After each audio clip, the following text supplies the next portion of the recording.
जिन्ना को अंग्रेजों ने एक प्यादे की तरह से इस्तेमाल किया। शतरंज का जो खेल होता है ना, उसमें कुछ प्यादे होते हैं, वैसे ही जिन्ना अंग्रेजों का प्यादा बना। और जिन्ना के पीछे अंग्रेज तब से लगे हुए थे जब मोहम्मद अली जिन्ना लंदन में वकालत पढ़ने के लिए गया था। बैरिस्टर हुआ था, वो लंदन से उसने पढ़ाई की थी, तब से अंग्रेजों ने जिन्ना को देख रखा था। और जब वो भारत लौटा तो सब तरह का सहयोग करके जिन्ना की एक पार्टी खड़ी की जिसका नाम मुस्लिम लीग पड़ा। ये मुस्लिम लीग को बनाने के लिए सारा पैसा अंग्रेजों ने दिया जिन्ना को, और न सिर्फ पैसा दिया बल्कि अंग्रेजों ने अपने अखबारों में मुस्लिम लीग के बारे में चर्चा और बखान करवाना शुरू किया। अंग्रेजों के जो अखबार निकला करते थे इस भारत देश में, जिन्ना की पार्टी के बारे में खूब बड़ी बड़ी खबरें छपती थी। छोटा सा कोई कार्यक्रम जिन्ना की पार्टी करे तो अंग्रेजों के अखबार में मुख्य पृष्ठ पर उसका समाचार छपता था। और इस तरह से जिन्ना को हवा भरी अंग्रेजों ने, और धीरे धीरे तैयार किया कि तुम तो अलग देश मांगो पाकिस्तान, भारत में रहने की तुम्हें कोई जरूरत नहीं है। और इस तरह से जिन्ना ने पाकिस्तान की मांग करना शुरू किया। लेकिन भला हो भारत के मुसलमानों का, उन्होंने जिन्ना का समर्थन नहीं किया। फिर धीरे धीरे अंग्रेजों ने कुछ मुसलमानों को, बंगाल के कुछ मुसलमानों को और खासकर बिहार के कुछ मुसलमानों को जो जिन्ना के साथ थे, पैसे देकर, फंड देकर, रिश्वत देकर, लालच देकर, घूस देकर तैयार करवाना शुरू किया कि तुम भी पाकिस्तान मांगो। तो बंगाल में एक नेता निकल आया, उसका नाम था सोहरावर्दी, और वो जिन्ना के साथ मिलके एक दूसरा नेता बना जिसने कहा मुझे पाकिस्तान चाहिए, हमें पाकिस्तान चाहिए, हमें संप्रदाय के आधार पर बंटवारा चाहिए। तो इस तरह से पाकिस्तान की मांग 1937 के बाद इस देश में खड़ी की गई। अंग्रेजों की पूरी ताकत उसमें लगी, पैसा लगा, उनकी शक्ति लगी, उनकी अकल लगी, उनकी बुद्धि लगी, और इस तरह से ये बात बढ़ती चली गई। बाद में क्या हुआ, 1942 में अंग्रेजों ने दूसरे विश्व युद्ध में जब उनकी बहुत बुरी हालत हो गई, दूसरा विश्व युद्ध 1939 से शुरू हो गया था और जर्मनी ने अंग्रेजों की कमर तोड़ दी थी। उस समय जर्मनी का जो हिटलर था उसने अंग्रेजों को इतना मारा था, इतना पीटा था कि हाल खराब हो गया था इनका। बम गिराए थे इतने पूरे इंग्लैंड पर कि लाखों लोग मर गए थे, और यूरोप के और देश जो अंग्रेजों को मदद कर रहे थे वो भी पिट गए थे।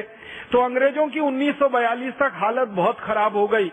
तो अंग्रेजों ने परोक्ष रूप से ये कहना शुरू कर दिया कि शायद अब भारत में वो ज्यादा दिन नहीं रह पाएंगे या भारत में ज्यादा शासन नहीं कर पाएंगे।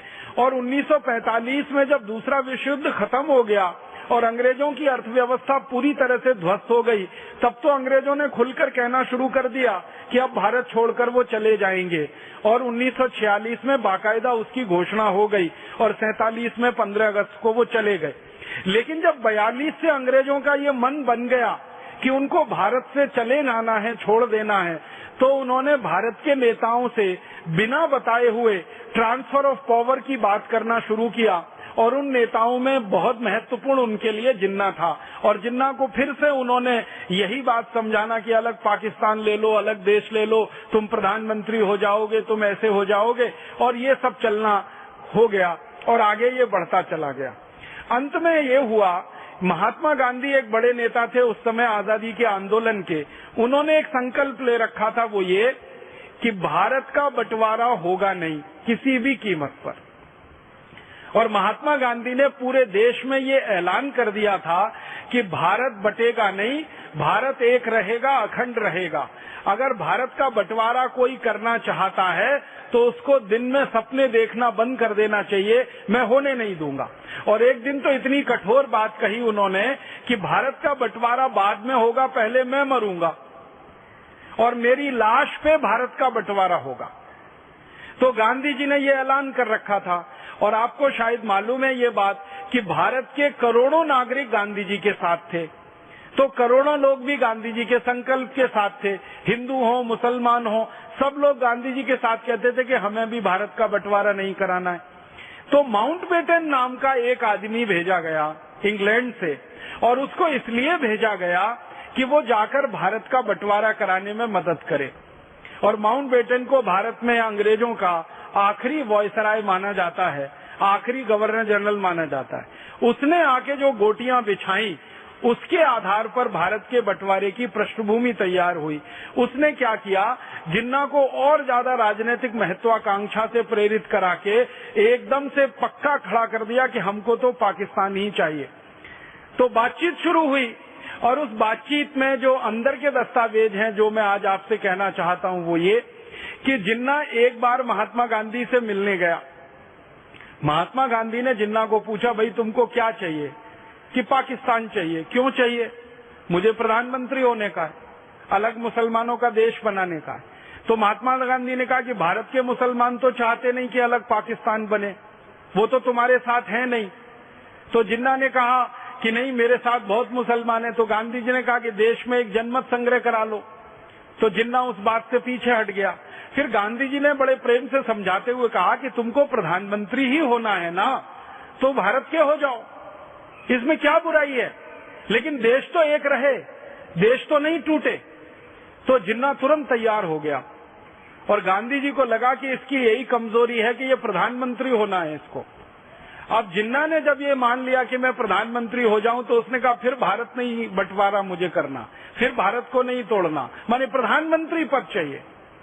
अब जिन्ना के सामने जो व्यक्ति थे प्रधानमंत्री पद के उम्मीदवार, वो थे पंडित जवाहरलाल नेहरू, और उन्होंने एक ऐसी कड़वी बात कह दी जिसमें सारे देश की दिशा बदल गई। मैंने आपसे कहा था, बहुत ध्यान से इस बात को सुनिएगा, कि थोड़े से किसी क्षण विशेष पर हम एक मामूली सी भूल करते हैं और वो देश के लिए पूरा इतिहास बदल देती है। जब नेहरू जी के सामने ये बात आई कि जिन्ना प्रधानमंत्री बनने के लिए बात कर रहा है और वो देश का बंटवारा नहीं चाहता, तो गांधी जी ने संदेशा भिजवा दिया कि ठीक है, जिन्ना को प्रधानमंत्री स्वीकार कर लेने में कोई गलती नहीं है, अगर देश टूटने से बचता है तो इसको प्रधानमंत्री स्वीकार करने में कोई दिक्कत नहीं है। नेहरू जी ने एक बहुत कड़वा वाक्य कहा। परम पूजनीय स्वामी जी हम लोगों को बार बार ये कहते रहते हैं और मैं इस बात को विशेष रूप से ध्यान से सुनता हूँ कि भाषा का प्रमाद नहीं होना चाहिए, बोली में प्रमाद नहीं होना चाहिए, और वो प्रमाद नेहरू जी की बोली में आ गया। नेहरू जी ने पब्लिक एक स्टेटमेंट कर दिया, पूरे देश की जनता के सामने उनका बयान आ गया कि मैं मोहम्मद अली जिन्ना को अपने कैबिनेट के मंत्रिमंडल के चपरासी के रूप में भी नहीं देख सकता। पंडित जवाहरलाल नेहरू ने ये कह दिया कि मैं मोहम्मद अली जिन्ना को अपने मंत्रिमंडल के चपरासी के रूप में भी नहीं देख सकता। माने सीधी सी बात है कि मैं उनको अपने मंत्रिमंडल का चपरासी नहीं बना सकता, प्रधानमंत्री बनाना तो बहुत दूर की बात है। और ये बात जिन्ना के दिल में तीर की तरह से चुभ गई और जिन्ना ने फिर कहा कि अब तो मैं पाकिस्तान बना के ही रहूंगा, चाहे जो हो जाए। और यही अंग्रेज चाहते थे। अंग्रेजों ने फिर उस मौके को लपक लिया और जिन्ना को थोड़ी और हवा दी और थोड़ा भड़का दिया और फिर उसने मारकाट शुरू करा दी। एक डायरेक्ट एक्शन प्लान शुरू हुआ था बंगाल में, और जिन्ना के मुस्लिम लीग पार्टी के जो सदस्य हुआ करते थे, उन्होंने तलवारें निकालकर हिंदुओं का कत्लेआम शुरू कर दिया था बंगाल में। और इस बयान के बाद सारी स्थिति और परिस्थिति बदल गई। महात्मा गांधी बहुत कोशिश करते रहे कि किसी तरह से बात बन जाए, लेकिन वो बात नहीं बनी और जिन्ना उसके बाद फिर माना नहीं और गांधी जी को मिलने भी नहीं आया। फिर उसने कहा कि पंडित जवाहरलाल नेहरू कहते हैं कि मैं उनके मंत्रिमंडल का चपरासी बनने लायक नहीं हूँ, तब तो सवाल ही नहीं उठता, अब तो मैं नया देश बना के ही रखूंगा और उसका प्रधानमंत्री बन के दिखाऊंगा।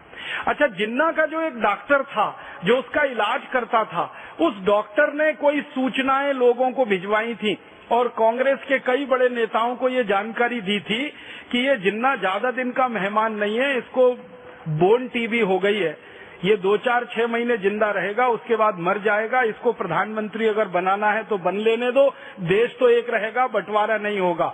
लेकिन किसी ने उस डॉक्टर की बात पे ध्यान नहीं दिया और अंत में फिर वो हुआ।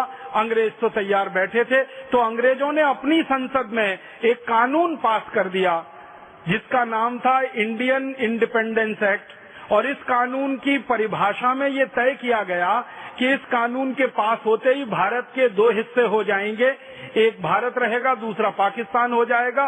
पाकिस्तान कहाँ कहाँ हो जाएगा उसकी सीमा तय कर दी अंग्रेजों ने, और भारत कहाँ कहाँ रहेगा उसकी सीमा तय कर दी अंग्रेजों ने, और इस तरह से ये बंटवारा हो गया। और आपको इतिहास की एक सच्चाई बताना चाहता हूँ जो दर्द देती है दिल में, वो ये कि पाकिस्तान मिलने के थोड़े महीने के बाद ही जिन्ना मर गया,